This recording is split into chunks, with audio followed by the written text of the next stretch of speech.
사업상 편의를 봐주는 대가로 금품을 수수한 혐의 등으로 재판에 넘겨진 신영잡 롯데장학재단 이사장이 1심에서 실형을 받았습니다. 검찰이 지난해 롯데그룹 수사에 착수한 이후 오너 일가에 대한 선고는 이번이 처음입니다.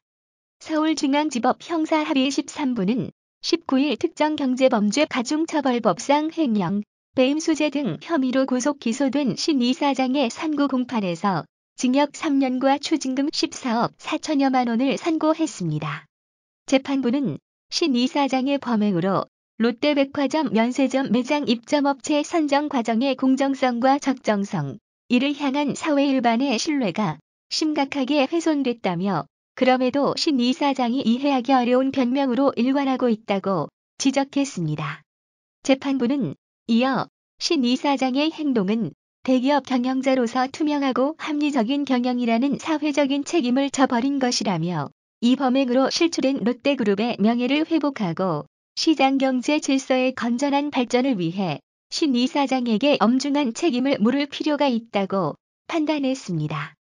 재판부는 다만 신 이사장이 배임수재로 얻은 이익 전부를 공탁해 피해자인 롯데쇼핑과 호텔 롯데가 처벌을 원하지 않고 있으며 횡령 배임 액수도 전부 공탁하거나 반환한 점을 고려했다고 양형 배경을 설명했습니다.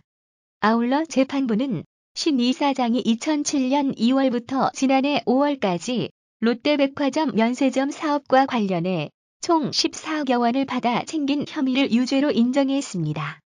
롯데백화점 내 초밥 매장이 들어가게 해주는 대가로 업체 A사로부터 4개 매장의 수익금 일부를 정기적으로 받아 총 5억 9천여만 원을 챙긴 혐의가 유죄로 인정됐습니다.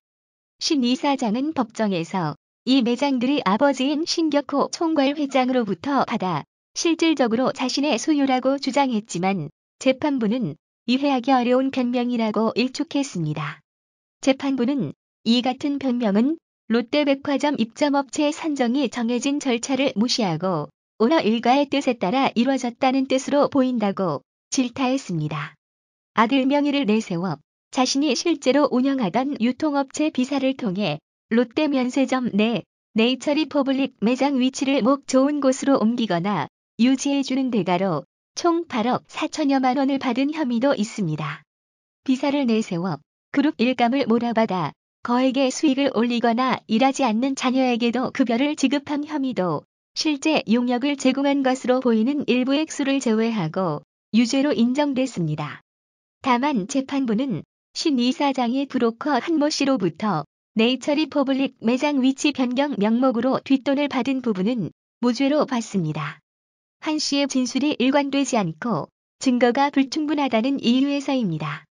앞서 검찰은 지난해 12월 결심 공판에서 재벌의 잘못된 행동과 판단 때문에 서민의 생활도 좌우될 수 있는데 신 이사장이 사회적 책임을 망각하고 업체의 돈을 받아 깊은 반성이 필요하다며 징역 5년 및 추징금 32억 3천여만 원을 구형했습니다.